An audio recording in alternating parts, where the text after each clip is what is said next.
So welcome everyone. Thank you for attending another monthly dose webinar with Dr. Jon Porman. Today's topic is legendary aging, creating a healthy and active lifestyle. Dr. Porman served in the Marine Corps and is a holistic healer and the founder of the Legendary Healing Foundation. His mission is to heal, inspire, and empower veterans, emergency responders, underserved youth and their families. Today, he'll be sharing keys to aging well, along with steps for all of us to start using today. So without further ado, let's dive in. Dr. Porman. Awesome, thank you. So today we're going to talk about a lot of different things. This is not just for someone in their 50s, 60s, and 70s. This is going to be for anybody because the best form of treatment is prevention. So we want to make sure that we start at a young age. So it doesn't really matter your age. You are going to hit on all these topics because whether it be going through COVID or going through an illness or playing a sport or being retired, these are all going to fit you. So we're going to talk about some things like optimal sleep, community or connection. We're going to talk about getting enough protein. We're going to talk about creatine, which I think is really great for the brain. We're going to talk about essential amino acids. And if we get some more time, we'll talk about weight, muscle building things with using even just body weight type stuff. So let's just go ahead and start there. So the problem with as we get older, people think aging means decline, and it can mean that, and for most people it does, which is sad because it doesn't have to mean that. You can be on Instagram and you can see people that are in their 90s and even in their hundreds and they're still running in track races, or they're swimming, or they're doing pull-ups. You can see some pretty incredible feats there. So it doesn't really matter where we're coming from. We all can create an opportunity with learning some new things, new skills. So the thing is, like, as people age, I don't see people that slow down in my practice. I see people that are getting ready for the next chapter. So whether it be the next chapter in football to go to the next level in college, or whether it be in pros, or whether it be someone that's leaving the military and they're a veteran now and they're trying to create a new life for themselves, or someone that's retired and they're going to the next level. I always look at that. So my one thing is for people is, I'll get some parents in here that aren't quote unquote athletic. They'll say that I'm not athletic. And I'll go, well, I'll tell you what, you go walking down the street, and they go, yeah. And I go, you walk every night? And they go, yeah. And I said, well, you have ever seen dogs? And they go, yeah. I go, well, if that dog gets off the leash and it's, a killer, you better be an athlete or you're going to get chewed up. So they all laugh and think that's funny, but it's actually true. You better be athletic and you better be treating yourself as an athlete. So that'd be whether the way you eat, sleep, and work out and function with other people. So today is going to be about living not just longer, it is living longer, but living stronger. So if we live longer, but we're decrepit, who really wants that? It's about putting more quality into your life, not just life into your years, but quality into your years. So, I've been doing this for 30 years. I'm going to help you, and I help lots of people reclaim their health, their purpose, and vitality with the things that we do. The reason I'm so intelligent, and I'll tell you this, I will tell you this, I am intelligent, and I'm very intelligent, is because I realize how little I know. I just got back from Washington State working their football team, and that's the difference between me and some other healthcare providers, because they'll say, I know this much. And I don't think they do, because they think they know way more than they do, and I realize how little that I know, which makes me voracious in reading, in research, and in talking to other individuals to learn more.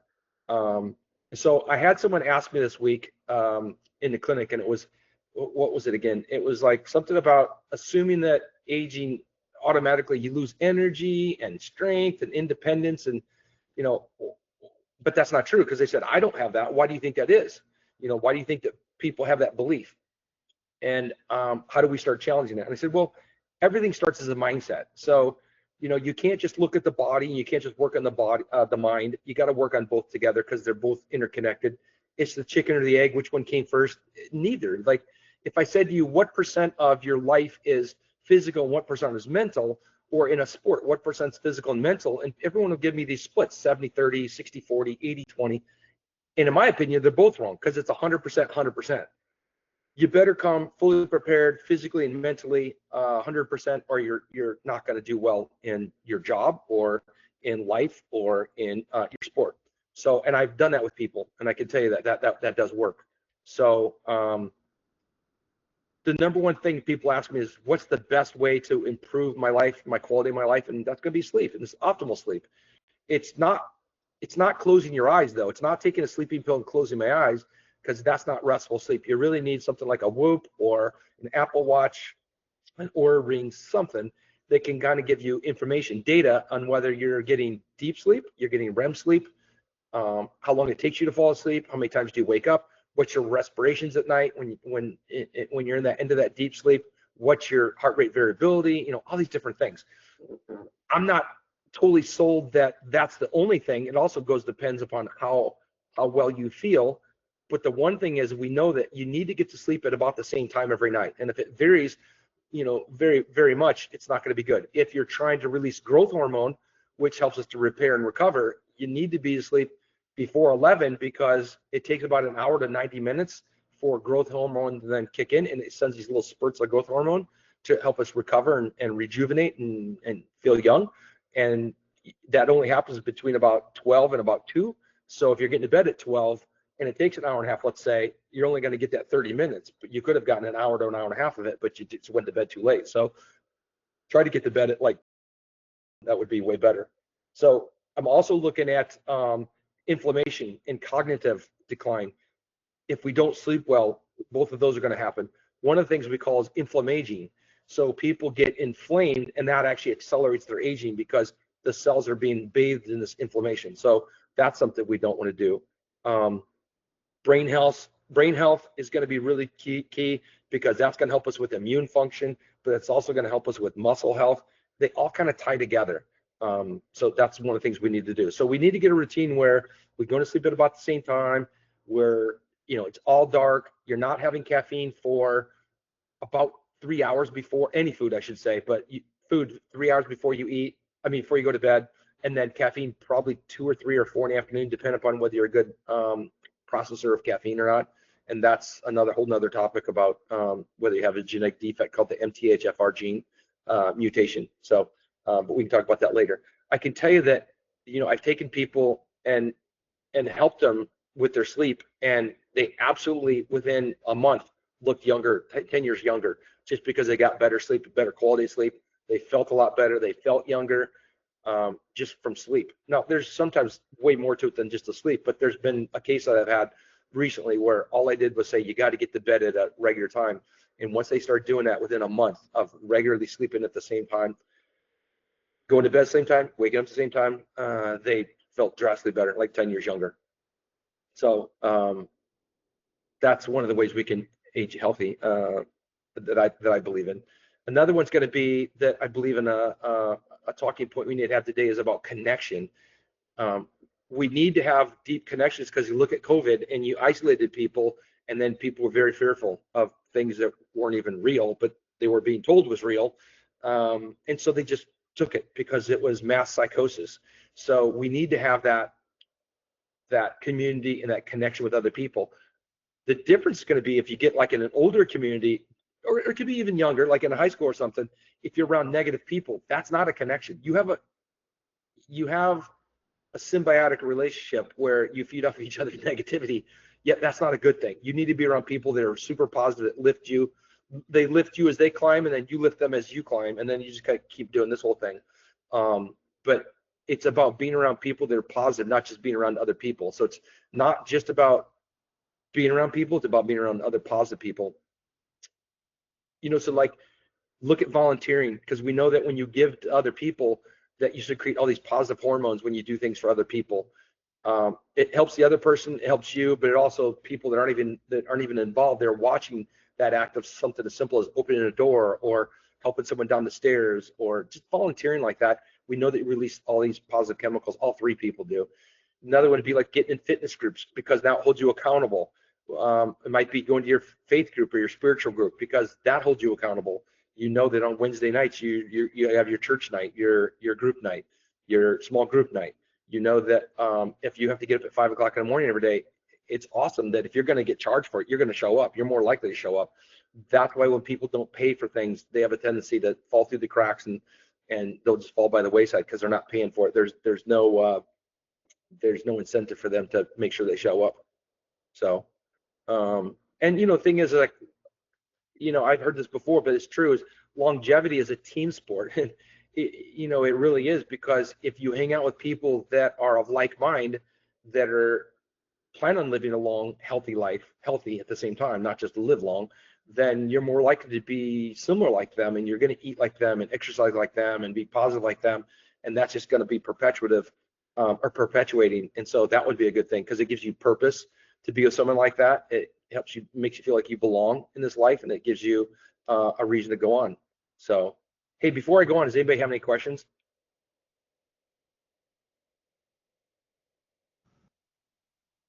Okay, so I'll go to the next point. I'll ask one. I have a question for you. What? So you mentioned that so many people think that aging is just a matter of, diet and exercise, and now you've mentioned sleep. Why is it that connection is so important? Why is it coming? How does that come into play? Well, I mean, you could just look at a simple example as just 5 short years ago in 2020, and look at what happened with the pandemic. It wasn't a pandemic, but that's what we told people. That's another story. Yet look at what happened when we isolated people. Some people lost their minds. I mean, pure and simple.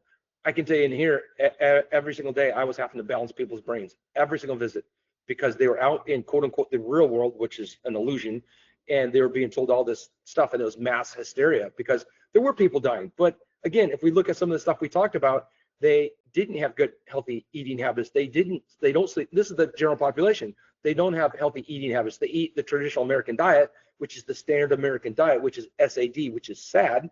That's number one. They don't get good sleep. They don't exercise, and they don't hang out in positive communities. They might hang out in communities, but they're not positive. They're not uplifting.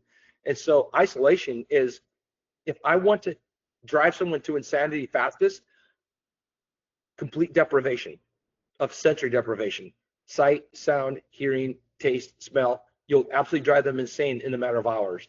And that's one of the reasons we have solitary confinement for prisoners that are not withholding the standards in the prison. They're literally trying to get them to abide by the rules, because it drives them insane if they don't have access to anybody else. So, or you do that in prisons in war. They'll do that because it literally will drive people crazy. People need connection. We know that when you are isolated, that you just don't do as well, whether it be physiologically or physically. So again, I mean, physical connection is huge with people. If you had to choose one over all of those things, it might be physical connection, because then you have a purpose to go on and continue to wake up every day, whether that be with a spouse or with your kids or with your friends and family members. And as they start to go away, because you've heard of this, I'm sure, of where a spouse dies and the other one dies very shortly after, sometimes within the first year. I think the research shows first year or two.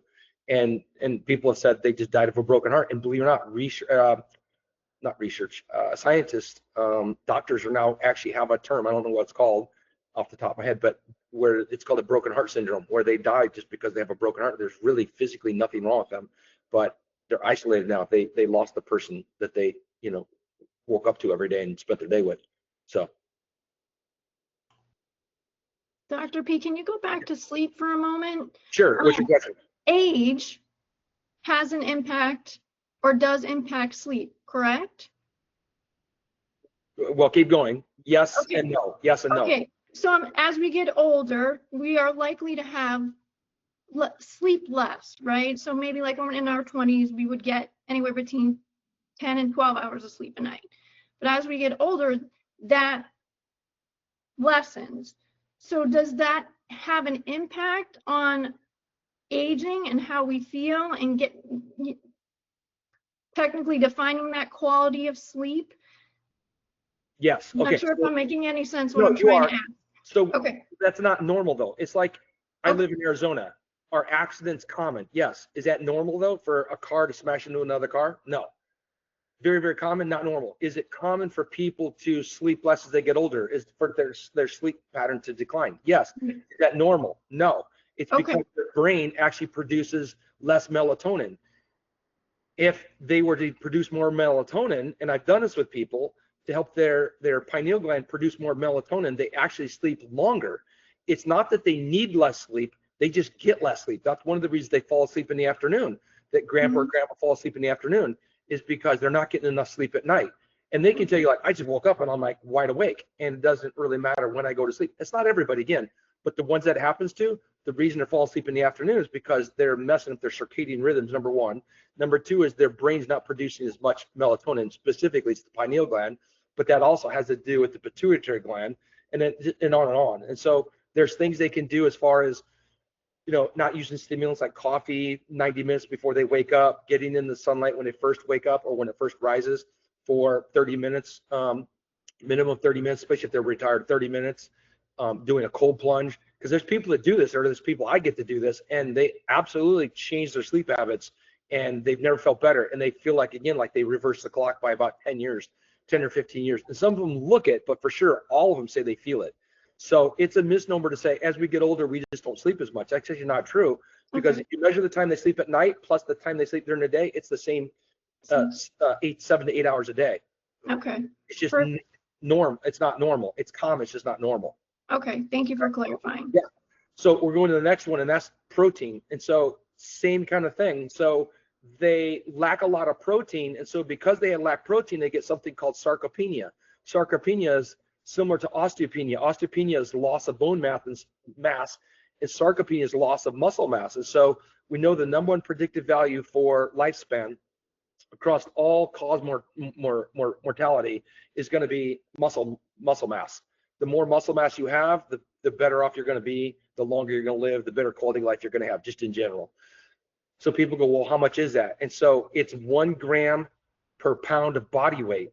And people think, well, that's a lot. And so there are some other ways they can go about it to not have to worry about eating all day long, because then there's some things within there that if I graze all day long, that's not as healthy for me. I don't live as long, and there's lots of research for that, versus if I eat a time-restricted diet. Some people will call that ketogenic. It is, but yet it isn't. You're always going to be producing some ketones. You're always going to can be in a ketogenic state. Yet if you can create that window where it's only 6 to 8 hours that you eat, and I would say more, maybe 8 to 10 hours or 8 to 12 hours, versus, you know, just the 6, that makes it pretty hard to try to cram the food that you need into that. You'll probably overeat and that kind of thing. But if you can put it into a small window, like 8 to 10, it's still a small window, but not like 12 to 16 hours a day. You're just eating all day long. That's not a good thing. That the shorter period of time that you eat like that, you will live longer and you'll have a better quality of life, just because of things that it turns on, like there's something called mTOR. There's different enzymes that it activates, and just different things that happens in the body. That being said, then how do you get that much protein? Because you're going to be eating a lot of meat during the day, or you're going to be eating, if it's going to be if you're going to be a vegan, you're never going to get it. So you're going to have to do something I recommend, that's essential amino acids. The only one I found that really works well, and I gave it to Vince and he's loved it, everyone I've ever given it to, is by Body Health. I mean, I sell it in my clinic, but you know, people are going to watch this online. They can just get on bodyhealth.com and get the essential amino acids, the EAAs. They're not branch chain amino acids, because that's a very, very subset of amino acids. This is the essential amino acids, which that's what you need to form all the other amino acids. And you don't need any breakdown. You're going to take 99% absorption to turn that into protein. Because if I eat protein, whether it be whey or whether it be soy, which I wouldn't recommend, but soy, or whether it be beef, or whether it be chicken, pork, doesn't really matter. You're going to have to break it down to amino acids and then turn it back into protein. So why not just start with that building block of amino acids, and then your body will turn it into proteins as you need it. And that's where a lot of people go wrong, is they think like there's just no way I'm going to eat that much food, which they're right. So then they just don't do it. So if you did the 5 tablets, that would give you equivalent to anywhere between 30 and 50 grams of protein, depending upon what you compare it to. Something like whey, you're only getting about 14% absorption, and eggs, which are the highest, you're getting 48%. So that's only 50% of the absorption of the protein, and that's 6 grams of protein per egg. So every time you eat 1 egg, instead of getting 6, you're really only getting 3. But that's why we tell people they need as much protein as they need. So if you're doing 5 tablets and you did that 3 times a day, whether you're an athlete, whether you're a stay-at-home mom, or whether you're a retired individual, you would do really well, because you're getting anywhere between 90 and 150 grams of protein. Then from there, just eat the small amounts of food that you want to eat throughout the day, and you'll definitely get your protein. Where a lot of people go wrong, though, is they're eating way too much carbs and simple sugars. And so that's one of the things we need to stop, because that's one of the things we call inflammaging too, is where you just have too much sugar in your diet, and sugar creates lots and lots of inflammation. And so you want to accelerate the aging process, increase your sugar content, like for sure. Another thing I talk about, which will help with muscle health, but also help with brain health, would be creatine. And creatine is monohydrate, or it's creatine hydrochloride. Depends on what you read. There's lots of literature out there. If people want to get on and check their nutritional stuff through peer-reviewed journal articles, get on something called examine.com. I have the pro version, and you could do all kinds of really cool stuff with that. It's about $30 a month for me. I don't know what it is for individuals, but for healthcare professionals, it's like $38 a month. But I can put in the nutritional supplement, and it'll tell me all the research is out there. It'll tell me what the guidelines are. It'll tell me what interactions are with drugs. I mean, it's really, really good. It doesn't supplements. It doesn't have advertising, because they get all from individuals. That's how they make their money, but it's all science-based, and they give you every research article possible. Again, that's examine.com, examine.com. And I've got the version examinepro.com. Phenomenal. I would recommend that, because you can do that with people. Another one I'll recommend for a website, if you have family members that are taking medications and you want to know, like, hey, are they losing some nutrients? Then go ahead and put in MyTavin, MyTavin, mytavin.com. You put in the drug that you're taking, it'll give you all the nutritional deficiencies that you'll have, whether it be electrolytes, whether it be other nutrients like B vitamins, whether it be whatever, so that you know that maybe the reason you have some of your symptoms that you're having after you start taking that, the side effects not necessarily from the drug, the side effect is because now you're missing a nutrient. So then you got to increase that nutrient to get it back up where it needs to be. Sometimes it's things like CoQ10, and then people start having brain problems. I can tell you that with all the statin drugs that are out there, which are anti-cholesterol medications, they'll lower your CoQ10, so you have to take a CoQ10 supplement, or you'll actually start to forget where your keys are. And you could be 50, you could be 40, you could be 30 if you're on a statin, which I'd never recommend anyway. But if you're on that, plug in those into mytavin.com, plug into what your drug is, and it'll tell you what your nutritional deficiency can be from taking that. You got to remember, though, that nutrition doesn't fuel just your body, but it also fuels your brain. And, like, you've got to be careful of what you put in the engine. So if I believe I'm a Ferrari, I don't believe that. I know I'm a Ferrari. So I treat myself like a Ferrari. The people I hang out with, the exercise that I do, or the exercise I stay away from, because I know that it wouldn't be good for my body. I want to treat myself like a Ferrari. The foods that I eat, do I have cheat days? Sure, I do. Yet it's not going to be something I'm going to regret, because I don't want to regret it. Like, I make my own pizza, and my pizzas are phenomenal, I will tell you that. But other people have said the same thing, but they're actually very, very fresh, and they're used with like grass-fed beef, and they're used with organic sauces, and they're used with grain-free, gluten-free,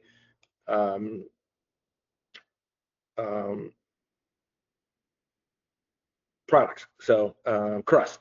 And so I want to make sure that everything I do is going in the right direction. So for me, I don't necessarily count calories, I count nutrition. How much nutrition is in that? If it's what you'll find with a lot of things, if they're calorie deficient, if they're nutrient deficient, they're gonna have lots of calories, and your body's gonna keep craving more and more food, because you're just not getting the nutrition that you need. So I eat a higher fat content, high protein, and very low carbs, just because I find that I function very, very well on that.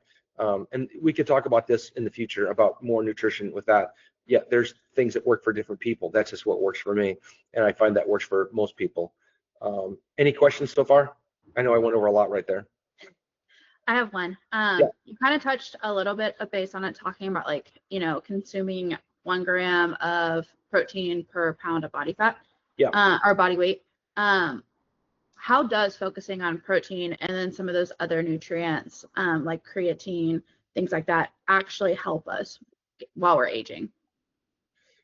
Well, the thing is, like, if you're getting grass-fed beef, we know that grass-fed beef, and I'm talking the entire life of the cow or the animal, it was grass-fed, that has more omega-3s, which are anti-inflammatory, than salmon, pound for pound, ounce for ounce, however you want to, gram for gram, however you want to look at it. It has more, way more. Every time you start to grain feed it, though, you get rid of all of that. Now it becomes very inflammatory. So again, remember, if you have inflammation, that creates aging. So we call that inflammaging. Most American diets are just that. They're standard American diets. They're sad. They're eaten out at Chick-fil-A, which basically doesn't have any chicken in those chicken patties. You're eating at McDonald's, which doesn't have beef.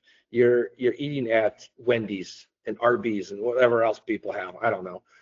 Carl's Jr. and all those other places. They're going to create lots and lots of inflammation. Oh, there's an app I found.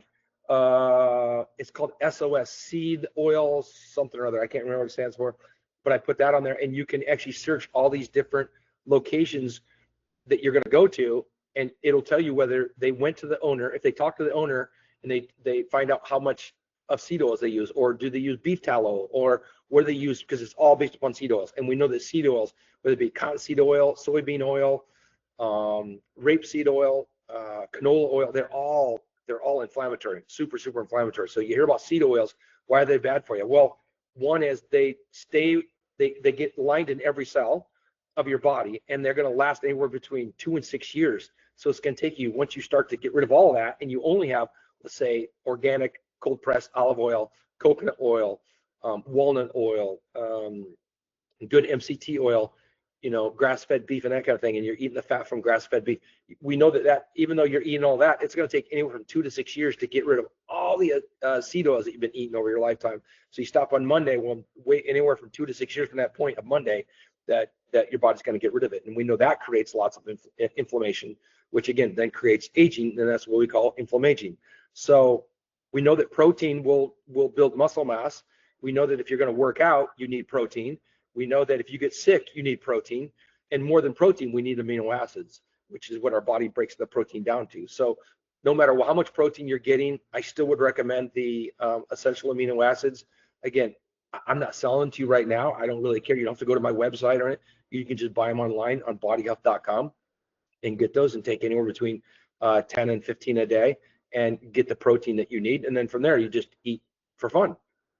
As far as the protein, like eat the steak, but don't eat the steak thinking like, oh my God, how much protein do I have to get? You already got your protein for the day. That's the way I look at it. I do 15 a day. I spread it into 3 different piles, and I take those 5 at a time, 3 times a day. And then after that, if I have some steak, great. I don't worry about how much I'm going to eat. I just, eat. And if I get more fat in my diet that day and less other protein, I'm all right with that because I've got it there. But yeah, protein is going to be great for the body. If I get sick, I need protein to be able to recover. If I get injured, I need protein. If I want to continue to build muscle mass, which we know will give me longevity, I need protein. If I'm just developing and I'm a young athlete, or a young student, I need that. If I'm older, we know we need that, because the more muscle mass I have, when I get the muscles to contract, they pull in the bones, which then not only makes muscle stronger, but also makes the bones deposit more calcium, so the bones are stronger. Thank you.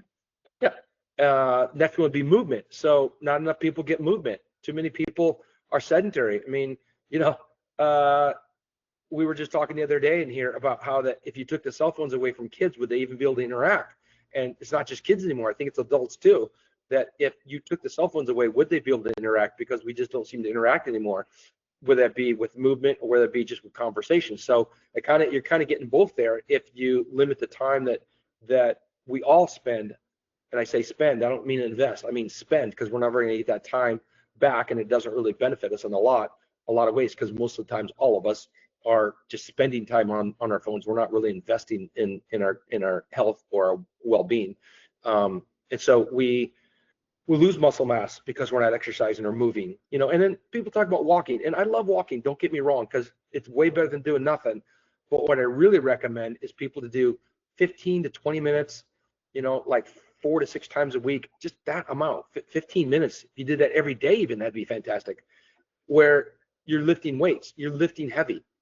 There was a guy on Instagram the other day that he was 95, and he was doing his annual heavy, he called it lifting heavy shit day, because it was his birthday, and he's done that every day for the last like 20 years, and he was lifting hundreds of pounds. It was pretty cool. And he was going up a flight of stairs, stadium stairs, and then after he got to the top of that, then he just continued. And I don't know how long he did it for, but because the real didn't last very long. But I was like, that's exactly what we need to do, is lift heavy stuff. That's what keeps us strong, and that's what keeps us going. Not just any movement. We need to do movement, don't get me wrong, but I think we need to do some heavy lifting. Again, just 15 or 20 minutes. Then we need to do some walking. Well, where we could add to walking is, don't do it first thing in the morning or last thing at night. Do it after you eat. People go, why? Well, there's tons and tons of research to show you want to increase the metabolic rate that you have to burn the calories and to be more efficient in your digestion of your food, is walk for 15, super leisure walk. You can talk. You can carry a deep conversation. You're just going at, a very low 2.5, 3 miles an hour, maybe 2 miles an hour, but it's just a leisure walk. It's not like you're trying to get exercise out of it. You're just moving your body for 15 to 20 minutes. You could do 30 if you want after you eat, especially a heavier meal. Especially if you did that after you ate your last meal of the day, that would help you still when you're going to bed. None of that stuff's like sitting in your stomach. And that actually helps us to get the furnace going, so that we have a higher caloric deficit, or we use up more of our energy, versus we get a caloric accumulation, and then we start to put on body fat because we're just having too many calories, or we don't digest all the food that we have. So, health is not about, it's not about avoiding disease. It's about living life, truly developing and building a healthy life, not just prevention of disease. Because you can have prevention of disease, not have connection, don't work out, don't have a purpose, and you're just existing in life, and there's more to it than that. So a couple of things we would do is, I've talked about the pillars of aging would be physical strength, mental clarity or purpose, and then the last one would be the connection. Or you could talk about purpose and connection. And it's beyond just staying alive. It's about creating something bigger than ourselves. It's about seeing that there's more to life than just the heart beating, because the heart can be beating, but you're not really alive. You can be doing exercise but not have connection. You can have connection but not have exercise. Why not just do it all? Do a little bit of it all. Because I always use this analogy. Life is a juggling act. It's about taking 5, 7, 9 balls and being able to juggle them all. At any one point in time, you only have 2, one in each hand, and the others are suspended. And then very shortly, you've got to change it, right? And so that's, if we could live that way instead of just focusing on 2 things, whether it be about spirituality or religion and nutrition, or a lot of people have religion and spirituality and don't have nutrition, or people have connection but they don't eat very healthy, or it just goes on and on. People exercise really well but they don't sleep well. I mean, there's just so many components to it, and so some people give up because it's too hard. But my thing would be, build a healthy habit or a pattern, which takes you about 30 days. All the research comes out and says 28 to 30 days, and it becomes just a habit. And then you don't have to think about it. And then you start with 2 other things. So just start with 2 things every month. And then the next month, add 2 more. At the end of the year, you've added in 24 things that you weren't able to do the year before. So that's one of the ways to look at it. So if we look at it this way, every day is an investment in your future self. So what I'm doing today, I might not see benefit today, but I'll see benefit in the future. And then vice versa. If I'm doing things that are detrimental, I might not see it today. I'll for sure see it in the future. And they add up and add up and add up. And that's where a lot of people, come to me, and I'll say, listen, right now, you're in a 5-foot hole and I have a 5-foot ladder. The problem is, you're going to come in the future, you're going to be in a 10-foot hole, and I'll still only have a 5-foot ladder. I just used that with a lady on the phone 5 minutes ago. And I said, if you're having all these problems of being dizzy and this and that, and you're 66 years old and all that, it's not going to get better. It's only going to get worse unless you find somebody that can help you figure out what's going on and then help you to resolve it. Because it doesn't get better as we get older. It gets worse, because now if she's 6, she's only had 6 years worth of trauma and stress of life. If she's 66, she's got 60 more years than the 6-year-old. So you better work on it now when you still have a 5-foot hole and I have a 5-foot ladder versus a 10-foot hole and I only have a 5-foot ladder. Any questions there? I'd actually like to go back and just talk about the lifting weights and walking. Oh, yeah. What if somebody did both? What if you went for a walk and then took a resistance band, or went for a walk and took your weights with you? Would that still kind of be strength training? That still work? Well, that'd be great. I mean, they could use a tree and do wall sits, right? Yeah. They could drop down on the ground and do push-ups.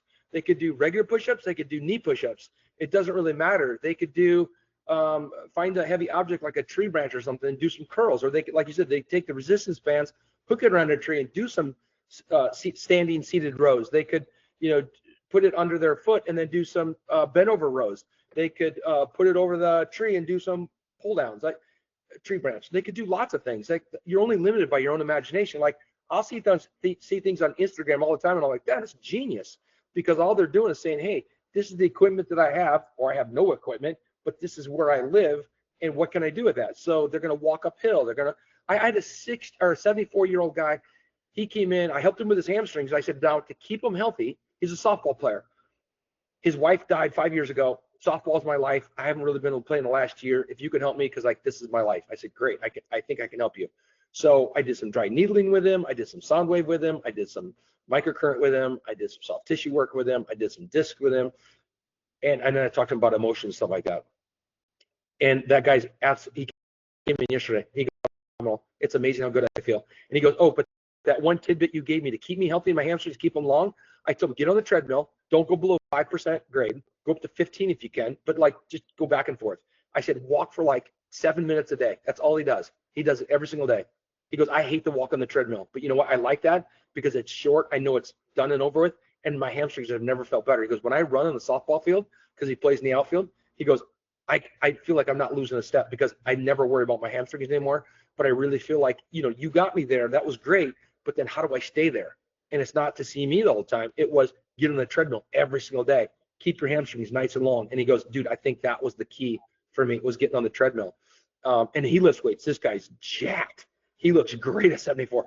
I introduce him to all my patients and go, this is what it looks like to be 74, be fit. And the guy plays 300 softball games a year. Mm. Yeah. And I'm like, that's what it is to be healthy. And funny thing is, the guy was a pharmaceutical rep for 35 years, and he doesn't take any medications. He knows that there's a time and a place for him. Yet that's not about health and longevity. That if you're taking that stuff, you're in a world of hurt. You're probably in a 10-foot hole, and you're coming to me with a 5 foot, and I got a 5-foot ladder. So yeah, you could walk. I love walking. But it's like this. People say, but I bet you don't like injections. I go, no, I don't mind getting like an epidural injection or getting a numbing agent to calm down the area. But that's not treatment. That's to allow me to do treatment. So the walking allows me to keep moving to then get to the gym so I can keep moving. It allows me to keep moving so I can move my lymphatic drainage from my legs back into my heart and urinate it out of my system, right? It's to keep my body moving 100%. Yet if I only had to choose one of those things, I only had time for one of those things, and most people have more time than that, but that's what they say, right? So then just do the weightlifting and do a little walking in between, or do some jogging, or do some steps ups back and forth in between your sets. Because if I'm doing curls, well, do something for my legs.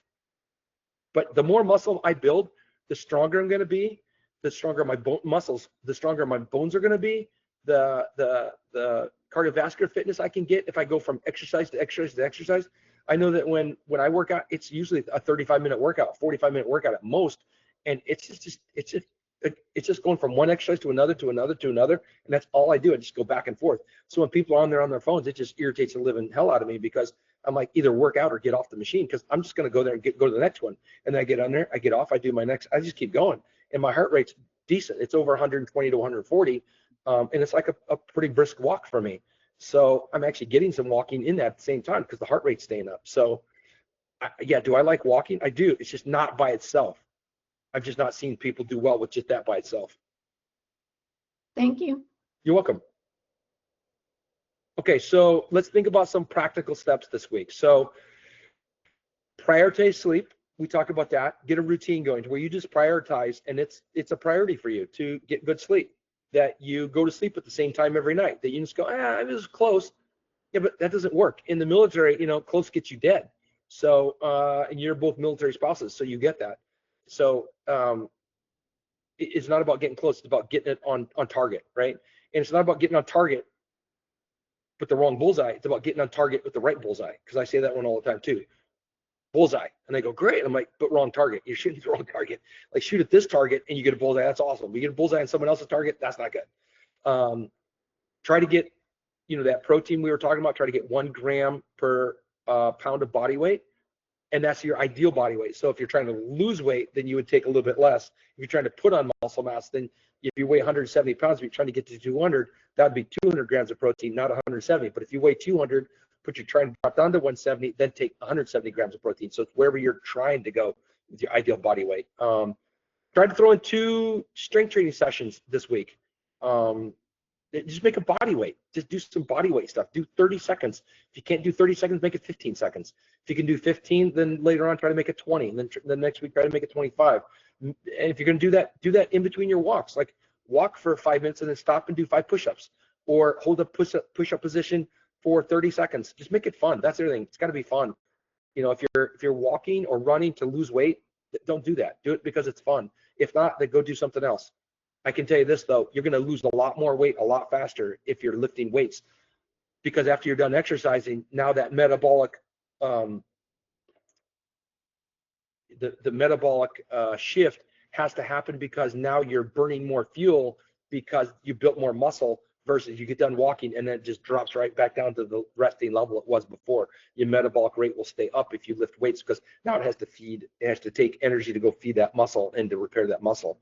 You know, schedule one. I mean, I would want more, but let's just say you schedule one intentional connection, like whether it be a church group, whether it be volunteering, you call a friend, you call a family member. If you get in person, even better. Not texting, not counting that. I don't count that at all.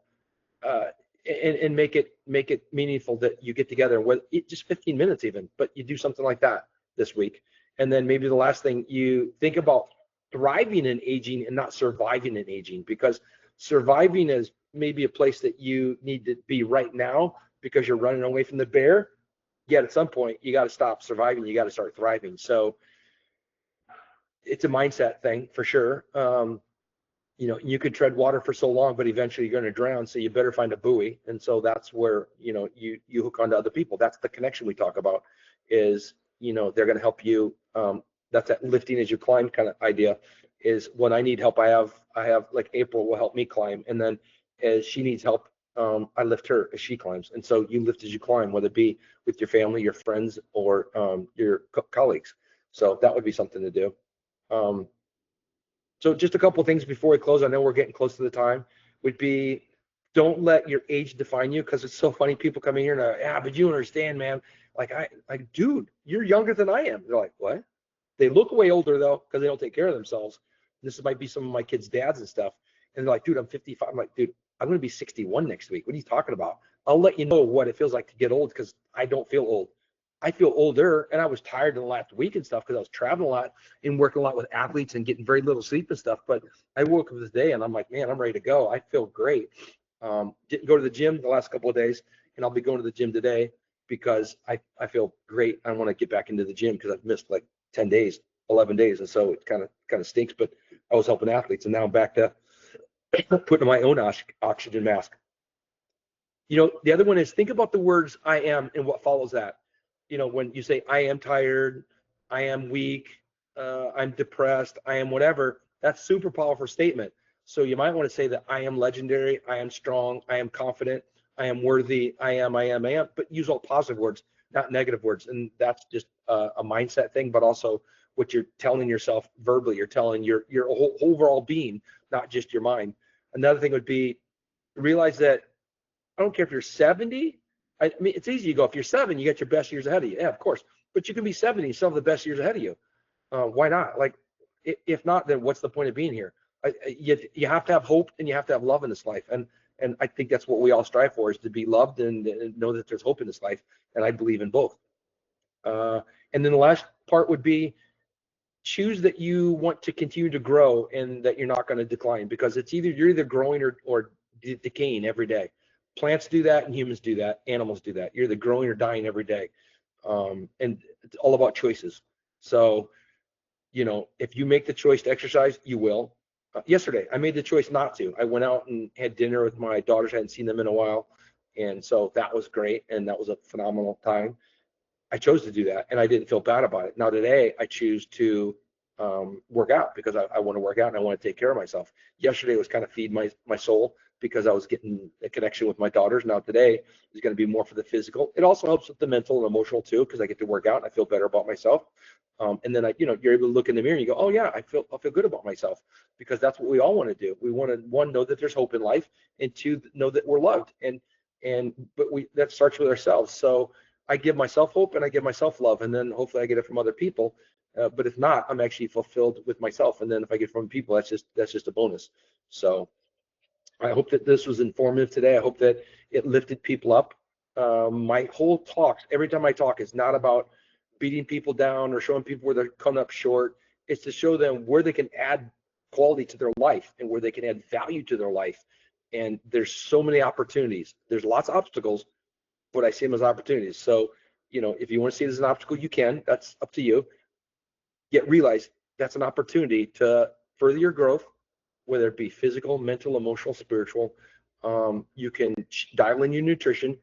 You no need to beat yourself up because you didn't follow the nutrition, or gosh, I'm 70 years old. And just look on Instagram. There's all kinds of people never lifted a weight till they were 70. There was a lady on there a couple weeks ago, never lifted a weight until she was in her 70s, and then she got to the point where I think it was 1 year later she could do, I think it was 5 pull-ups. I think it was. I was like, that's for the body weight pull-ups. I'm like, that's phenomenal. And she couldn't even hang from the bar. She was so weak, and she had to get to the point where she could just hang from the bar. And then she got to the point where someone assisted her up, and then she let herself down slowly, right? And then she got to the point where she could do 1 pull-up, and then people would assist her, and she could do 2 or 3, and now she's doing like 5. I'm like, and she's like 75 or something. You're never too old. You can't give up. I mean, you can, but why? Know that there's hope in this life, and know that you're being loved by somebody.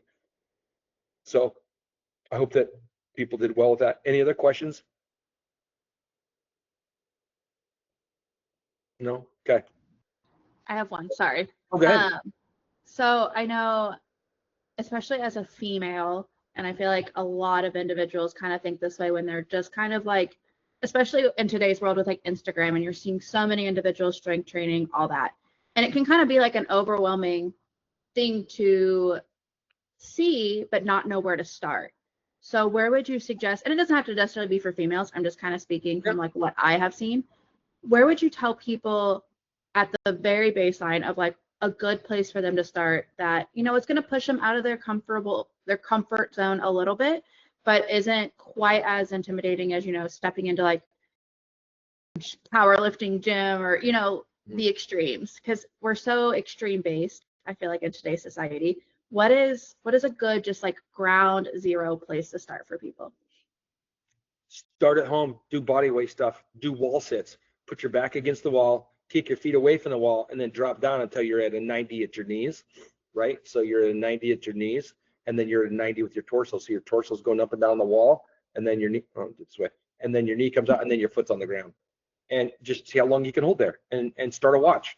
And when you go, man, I can't hold it anymore, stop it. And then you go, okay, that's my baseline. And then see if you just can't hold it a little bit longer the next time you do it, later that day, or later that night, or the next day, or you could just do it again in 5 minutes from then. If you're a stay-at-home mom, or if you work in an office, that's a good one, because I don't have to get on the ground. Another one would be if you have any bands. So you're standing up, you have the band around your upper thigh, I should say your lower thigh, but right above your knee, your knee's bent, and so your knee's bent, right? And so that the band is going to the wall, and then so let's see, you're doing like this, and then you're doing kickbacks. You're pulling your leg back like that, right? So it's working your glute. So we call those kickbacks or donkey kicks. And that would be, or you could be on your hands and knees on the floor. But I'm just saying, like, if you're at work, you could wrap that thing around your door or trap it in your door frame, like where they close the door, and then pull back on it because it's around your upper thigh and you're pulling backwards. So that's contracting your glute or your butt muscle. That would be good, because we know that, grandpa lost his butt, or grandpa's butt goes flat, that he has a hard time with balance and coordination, because the glutes are very, very important for walking, but you don't really develop them walking unless you're going to do a lot of uphill walking or treadmill uphill. So you need to do some resistance. And so that actually would be really good for you. You could put a band around your feet and then grab it and then just curl it. You could put it up above in the door frame and just do some tricep extensions, or put it in the door frame and just pull your arm backwards. I mean, you can't really go wrong. Just, again, movement. Yeah, if you want to make sure you do it right, find a personal trainer. They're not all the same. Find one that maybe one of your girlfriends go to or one of your buddies go to. Problem with guys are they think they know how to lift. It's like, just because you're a guy doesn't mean you know how to lift. I know some women that are phenomenal lifters, and and you can get on Instagram. There's some really good people on there that will show some good stuff. But again, you got to have a resource of someone like me that can say, yeah, I would do that workout, but don't do that exercise. Oh, that reminds me, I've actually started the community called Legendary Life. So if you want to go on school, SKOOL.com / legendary life. So it's SKOOL.com / legendary life. You can sign up there. Your first week is free. We're going to be talking about nutrition, same kind of stuff we're doing here. Nutrition. It's all about lifestyle, but it's about nutrition, mindset, community, finding purpose. It's all that kind of stuff. But it'll be a little bit more in depth, obviously. And then people can do one-on-one coaching with me if they want to do that. But we're just trying to build a community and a connection with people, so people feel like, you know, I'll bring people on that can give them some exercises, or I'll do it because I'm training all that stuff. Sometimes it's maybe good to see from other people. I'll bring some people nutrition. I'm going to talk about nutrition. We'll bring some people and talk about hypnosis or meditation. I'm going to do that kind of stuff at the same time. But we might bring other people in, and it's going to be a great platform to help get other people involved in that. But so they have a resource to go to, and then they'll have videos where they can go back and they can watch these over and over again. They'll be short videos too, but we're going to build an entire library in there. It's something we just started recently. Again, school, SKOOL.com / legendary life. So. Thank you. Good. So I want to thank you for being here. If you're watching this on YouTube, I appreciate if you leave any comments. I'd be more than happy to get back to you. If you want to reach me personally, get a hold of me at Dr. P at legendaryliving.com. You can also get on school.com / legendary life, and you can see the curriculum that we have there. It should be up and running in the next couple of days. I'm shooting another video tomorrow for it. So we did an introduction video yesterday, and we're doing another one tomorrow and get that whole curriculum up and running. I just want to say thank you, and create an amazing day. I'll just go to this. If you wait to have a great day, you're going to wait a long time, because people aren't too concerned about you. I mean, just in general, right? They're worried about their own things in life and that kind of thing. So go out and create a great day so it's irrelevant of other people. And that way people don't have to give you a great day. You just create one on your own. And that's the most powerful gift I could probably give you today, is create an amazing day or a legendary day today. Awesome. Thank you, Dr. Porman. We appreciate it. Awesome. Thank you. That wraps up our September webinar. Don't forget to join us, please. Next webinar is Thursday, October 2nd. We're going to talk about reclaim your sleep, reclaim your life. So we look forward to seeing you all next month. Thank you. Thank you.